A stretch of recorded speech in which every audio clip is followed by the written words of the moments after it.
Olá, pessoal! Na aula de hoje nós vamos falar sobre vacinas, então os aspectos de bioengenharia e de biotecnologia nessa temática de vacina. E aí, dentro dessa aula de hoje, nós iremos comentar sobre, relembrar, na verdade, alguns conceitos da imunologia. Então a gente vai falar sobre o que é imunização, quais os tipos de imunização, como elas podem acontecer, e depois a gente vai falar sobre os tipos de vacinas e também alguns aspectos atuais de vacina, especificamente, vou mostrar para vocês alguns artigos que falam sobre a vacina em situações do Covid, aplicadas ao Covid-19. Então, quando a gente fala de vacina, nós estamos falando que nós vamos tornar um indivíduo imune a determinada condição patológica. Então, quando a gente fala de vacina, nós estamos falando que nós vamos oferecer a imunização para aquele indivíduo. Então, quando a gente fala de oferecer uma imunização, nós estamos falando que nós vamos torná-lo protegido, ou seja, imune ou resistente a alguma condição patológica. Então, só para a gente relembrar que quando a gente está falando de imunização, nós temos dois tipos de imunização: a imunização passiva e a imunização ativa. A gente vai comentar sobre cada uma delas. Tanto a imunização passiva quanto a imunização ativa, nós temos formas naturais e artificiais de adquirirmos esse tipo de imunização. Então vamos falar primeiro sobre a imunização passiva. Falando de imunização passiva, nós temos que lembrar que nós vamos oferecer anticorpos prontos para o indivíduo combater determinada condição. E quando a gente fala de imunização passiva, nós temos que lembrar que esse indivíduo vai ter uma proteção logo de cara, porque o organismo não precisa ter tempo para produzir os anticorpos no qual ele precisa para combater aquela condição. Então, por isso que a proteção é mais rápida, já protege imediatamente logo após a administração ou logo após a aquisição desses anticorpos. Por outro lado, nós temos uma outra questão que vale a pena a gente comentar, é que na imunização passiva, os indivíduos têm uma imunização temporária. Por quê? O organismo não vai desenvolver a memória imunológica. A gente acabou oferecendo um anticorpo pronto para aquele organismo, logo ele não se exercitou para produzir aquele anticorpo. Logo ele não vai lembrar como aquele anticorpo é produzido porque não foi ele que o fez. Tá? E aí, falando de imunização passiva, nós temos que lembrar que nós temos tanto a natural quanto a artificial. A natural a gente pode citar, por exemplo, o momento da amamentação. A mãe ela pode proteger o seu indivíduo passando algumas imunoglobulinas, alguns anticorpos no aleitamento materno. Então, é um exemplo de imunização passiva, né? Que o bebezinho ele acaba recebendo esses anticorpos prontos da mãe e o seu organismo não tem que se empenhar para poder produzir esses anticorpos. Já a imunização, um exemplo da imunização artificial é o soro antiofídico, que a gente utiliza para o tratamento de intoxicações, principalmente de animais peçonhentos, como por exemplo as cobras. Nesse caso, nós temos anticorpos que foram produzidos porque nós já conhecíamos o nosso antígeno, que seria o veneno. Logo, esses anticorpos eles são administrados nesses pacientes em caso em que eles tenham contato com esse veneno desse animal peçonhento. Então percebam que nos dois exemplos que nós demos de imunização passiva, o indivíduo ele recebeu os anticorpos prontos e o seu organismo não precisou se mobilizar, né, se mover para poder produzir esses anticorpos. Então agora falando de imunização ativa, já é o inverso. A gente fala que é uma imunização ativa porque o organismo, o sistema imunológico, ele precisa se ativar para produzir anticorpos. E aí nós temos tanto a imunização ativa natural, quanto também a imunização ativa artificial. E aí a gente tem que lembrar que falando de imunização ativa, nós temos, como eu coloquei aqui para vocês e eu vou grifar, nós temos uma proteção que ela não é conferida imediatamente, porque o organismo precisa ter tempo para produzir esses anticorpos. Só que, por outro lado, uma questão muito boa, um aspecto muito bom da imunização ativa é que essa proteção ela é prolongada, ao contrário da imunização passiva. Tá? Então, falando sobre os dois tipos de imunização ativa. Primeiramente, a natural é aquela imunização que nós adquirimos quando nós entramos em contato com aquele antígeno, ou seja, com aquilo que pode ativar uma reação imune do nosso organismo. Então, a imunização ativa é quando nós produzimos anticorpos decorrente do contato prévio que nós tivemos com determinados antígenos. Já a imunização ativa artificial, ela é decorrente da exposição do organismo daquele indivíduo a um antígeno, seja ele atenuado ou inativo, e aí então, consequentemente, ele teve que produzir anticorpos para que ele fique imune, tá? Entendam que tanto na imunização ativa natural quanto a artificial, ambas as situações, nós temos o organismo se movendo ativamente, nosso sistema imunológico se movendo para que nós possamos produzir anticorpos e nos tornarmos imunes a determinada condição patológica. Esse esquema que eu trouxe para vocês, eu trouxe para ilustrar as principais diferenças de imunização ativa e passiva, certo? Então vamos dar uma olhadinha aqui. Nós temos tanto a imunidade ativa como a imunidade passiva.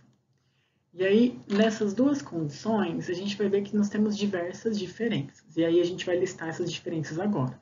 A primeira diferença é que, na imunização ativa, quando a gente fala de imunização ativa, nós estamos falando que o indivíduo ele vai entrar em contato com aquele antígeno, ou seja, ele pode ter uma infecção, para, decorrente dessa infecção, ele produzir anticorpos, então aqui estão representados anticorpos, para que então ele se torne imune àquele quadro patológico. E aí vale lembrar que a imunidade ativa, nós temos uma especificidade dessa imunidade, ou seja, esses anticorpos que são produzidos decorrente dessa exposição a esse antígeno, ele é específico para esse tipo de infecção, tá? Para esse tipo de patógeno. Vale lembrar também que a memória desse tipo de imunização, ela existe. Então, nós temos uma memória mais prolongada quando a gente está falando de imunidade ativa ou de imunização ativa. Ou seja, quando o organismo precisa trabalhar para produzir os seus anticorpos. Agora, quando a gente fala de imunidade passiva ou imunização passiva, nós estamos falando que nós iremos administrar anticorpos já prontos no indivíduo que foi infectado ou que está em contato com aquele agente patógeno ou aquele agente que pode causar alguma condição patológica. E esse anticorpo administrado vai combater essa infecção, vai combater esse agente patógeno. E, consequentemente, esse indivíduo vai estar imune porque foi administrado nele anticorpos prontos. No entanto, vale lembrar que a especificidade com relação à imunidade passiva, sim. No entanto, nós não temos memória imunológica para esse tipo de imunidade. Então, agora que nós já relembramos alguns conceitos da imunologia, nós lembramos o que é a imunização, quais são os tipos de imunização que existem, a gente vai falar sobre vacina, que é o tema principal dessa aula. E aí, quando a gente fala de vacinação, de vacinas em geral, nós estamos falando que a vacina é um produto de caráter imunobiológico. Quando a gente está falando de um caráter imunobiológico, nós estamos falando de um produto biológico, ou seja, produzido por sistemas biológicos, que vai ter uma ação imunológica, tá? E aí nós temos que lembrar que esse produto ele vai ter uma ou mais agentes que podem levar à imunização, ou seja, agentes imunizantes. E aí nós temos, dentre isso, as vacinas que são isoladas ou combinadas, ou seja, aquela vacina que ela pode tratar, ou prevenir, na verdade, uma condição patológica, ou então as vacinas que podem prevenir duas ou mais condições patológicas. É disso que nós estamos falando quando a gente fala de vacina isolada ou combinada. E aí, essas vacinas, elas podem se apresentar sobre diversas formas.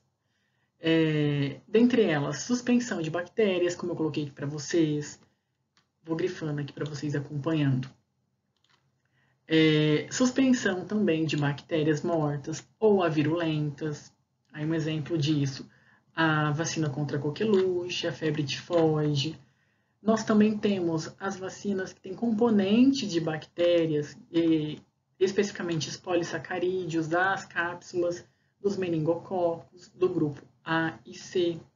Nós também temos vacinas que têm na sua composição toxinas, que são obtidas em culturas bacterianas, em culturas de bactérias que são submetidas a diversas modificações químicas ou também físicas, principalmente pelo calor. Um exemplo disso são as vacinas para difteria e tétano. Depois, aqui em verdinho, nós temos aquelas vacinas que nós temos vírus vivos, mas atenuados, ou seja, enfraquecidos. Ou então vírus inativados, ou seja, que eles não têm uma capacidade de se multiplicar.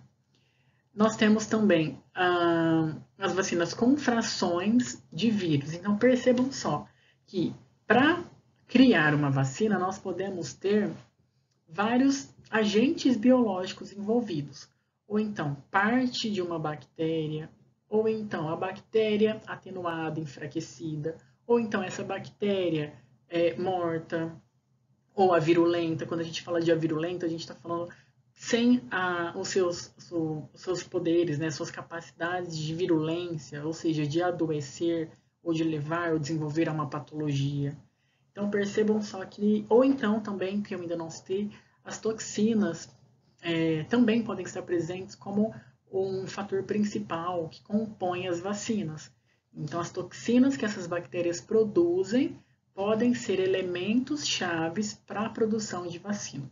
Então, o que nós acabamos de falar é que para produzir uma vacina, nós temos diversas formas biológicas, né, para poder ativar a nossa imunidade, para podermos produzirmos anticorpos contra determinada condição patológica.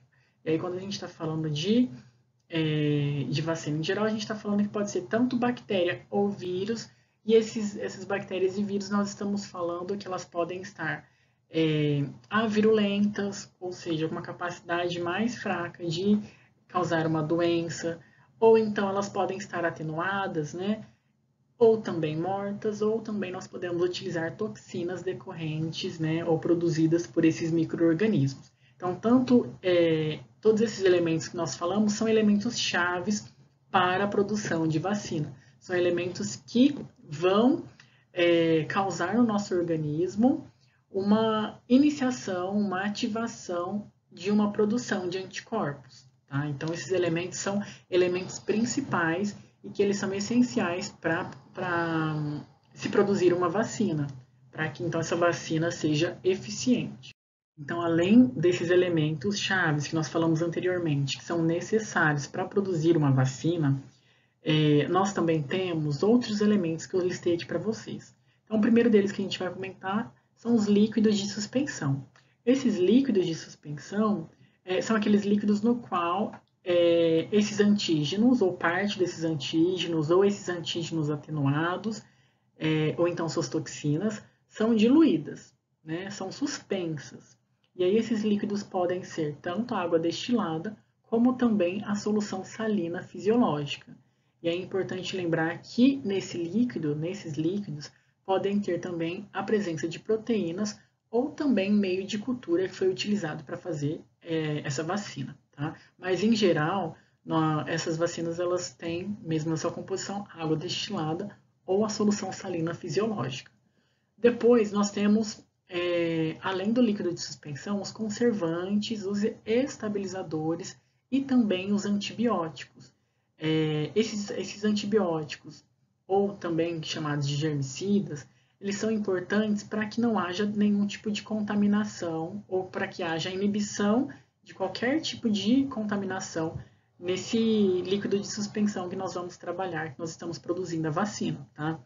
É importante também falarmos que, falando de estabilizadores, nós estamos falando especificamente de nutrientes, nós estamos falando de componentes que vão tornar viáveis aqueles antígenos que nós estamos adicionando naquela vacina.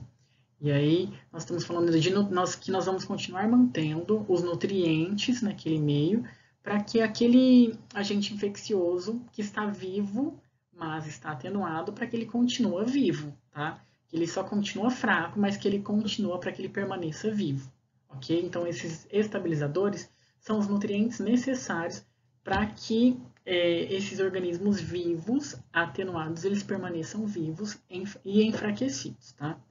E depois nós também temos os outros componentes que nós chamamos de adjuvantes. Esses componentes adjuvantes são compostos que na maioria das vezes eles contêm alumínio, que serve para facilitar uma resposta imunológica naquela reação com antígeno e anticorpo, tá? Para a produção, na verdade, do anticorpo. Então, esses agentes adjuvantes, eles servem mesmo para que seja um start, para que o organismo tenha um start, um sinal de que é necessário produzir anticorpos. Ele facilita essa produção de anticorpos. Então, a gente fala que esses agentes adjuvantes, eles têm um poder imunogênico. Por quê? Ele tem uma capacidade de produzir a resposta imunológica para a produção de anticorpos. Okay?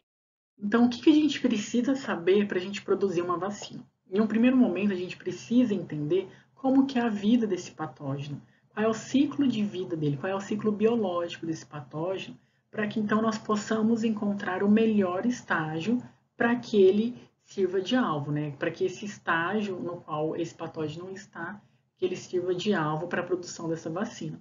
Então é preciso a gente saber qual é a melhor fase da vida dele, que nós podemos encontrá-lo na melhor forma para produzir uma vacina que seja eficiente. Depois, em um segundo momento, nós temos que entender também quais são os mecanismos imunológicos que esse patógeno ativa no organismo. Ou seja, quando ele entra em contato com o nosso organismo, qual é o tipo de resposta imunológica, qual é o tipo de resposta imune que esse patógeno ativa. Então, a gente tem que entender se ele ativa uma resposta imune celular ou então uma resposta imune humoral. E são duas condições extremamente importantes para que nós possamos construir uma vacina. Então, tanto compreender como que esse organismo vive, quais são os ciclos de vida desse organismo, e depois nós temos que compreender quais são os mecanismos que ele ativa quando ele entra em contato com o nosso organismo. E agora o que a gente vai comentar são sobre os tipos de vacina. E quando a gente fala de tipos de classificação das vacinas, nós temos que lembrar que nós estamos nos referindo a como os micro-organismos, no qual nós estamos tentando combater, eles estão presentes nessa vacina, ou seja, como esses compostos antigênicos ou esses antígenos, eles estão presentes na nossa vacina. E aí nós temos os tipos de vacina onde nós teremos organismos vivos, porém atenuados, enfraquecidos. Depois nós temos o tipo de vacina no qual esses micro-organismos estão inativados. Depois nós ainda temos o tipo de vacina no qual a gente tem partes desse micro-organismo, ou seja, subunidades desse micro-organismo. E depois a gente tem também a vacina no qual nós utilizamos os toxoides, ou seja, substâncias tóxicas modificadas que foram produzidas principalmente por essas bactérias que a gente está tentando combater. Então, o tipo de vacina está associado, está relacionado em como esse agente antigênico ele está presente na nossa vacina. Então, agora o que nós vamos comentar são sobre esses tipos de vacinas que existem, né? E a gente vai começar sobre as vacinas que utilizam os organismos atenuados. E quando a gente fala de vacinas que utilizam organismos atenuados, nós estamos falando que são vacinas que utilizam micro-organismos que perderam a sua capacidade de causar infecção, ou seja, perderam o seu potencial de virulência, ou seja, de tornar-se aquele indivíduo doente, tá? Mas, por outro lado, olha só, vamos grifar aqui para vocês não se esquecerem. Esse organismo atenuado, ele mantém a sua capacidade de multiplicação de maneira transitória. Ou seja, esse organismo ele está enfraquecido, ele tem uma capacidade mínima ou quase nula de causar uma doença, de causar uma infecção. No entanto, ele tem uma capacidade ainda de se multiplicar. Vale lembrar que para esse micro-organismo ele ser atenuado, nós temos algumas formas de atenuar esse micro-organismo.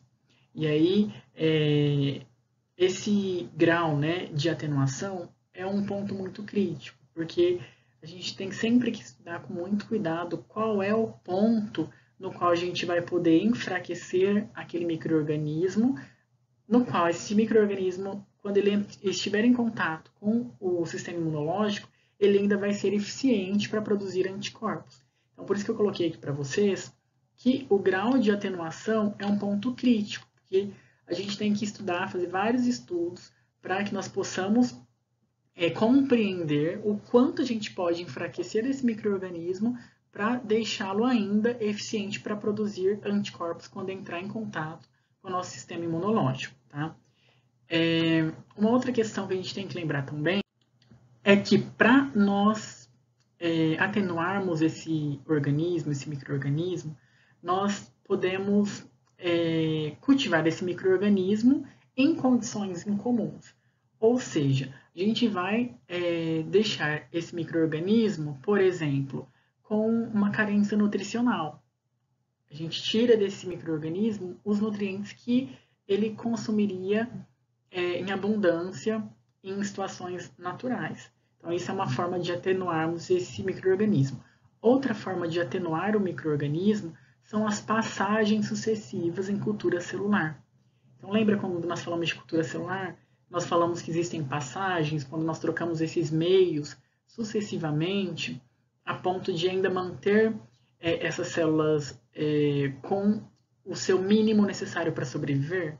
Então, fazer dessa forma, também é uma forma de atenuarmos esses micro-organismos. Tá? Aqui embaixo eu coloquei para vocês as principais condições que utilizam esse tipo de vacina nas vacinas para essas condições. Então, tanto a vacina para febre amarela, sarampo, cachumba, utiliza organismos atenuados, tá? Para esse tipo de vacinação.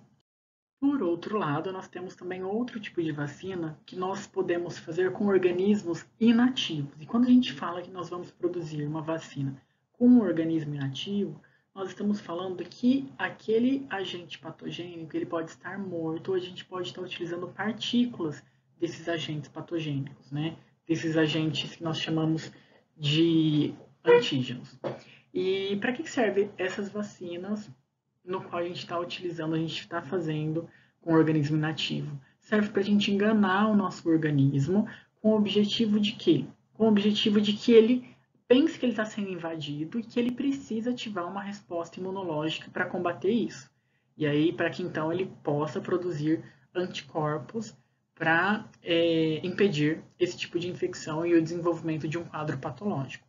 Então, quando a gente fala de produzir uma vacina com um organismo inativo, nós estamos falando que nós vamos inserir na produção dessa vacina um organismo que está morto ou que parte desse micro-organismo com o objetivo de fazer com que o nosso organismo pense, né, que o nosso organismo haja como se estivesse sendo invadido por um organismo vivo, tá? E aí logo ele vai desencadear uma resposta imunológica com o objetivo de produção de anticorpos e tornar aquele indivíduo imune, tá? Por outro lado, nós também temos as vacinas que elas são produzidas com subunidades desses micro-organismos. Quando a gente fala de subunidades, nós estamos falando com partes dos micro-organismos. E está associado com o tipo de vacina que nós falamos anteriormente. Porque nesse caso nós estamos utilizando uma parte de um vírus, né, ou de uma bactéria que seja, para nós produzirmos ou ativarmos uma reação imunológica para a produção de anticorpos, tá? E aqui eu citei para vocês as principais vacinas que são utilizadas com esse princípio, né, de utilização de uma parte, né, de uma subunidade desse micro-organismo com o objetivo de induzir uma resposta imune. Por outro lado, nós também temos outros tipos de vacina que nós chamamos de vacinas que são produzidas com toxoides, né? Essas vacinas, nós utilizamos toxinas que são produzidas pelos micro-organismos, que elas são modificadas Geralmente essa modificação acontece pela desnaturação com formaldeído, tá?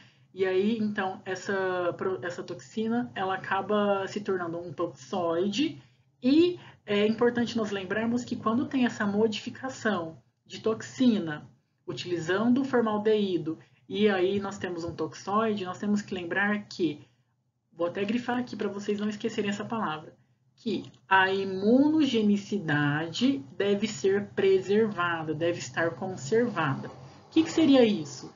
Seria a capacidade de ativar uma resposta imune para a produção de anticorpos, tá?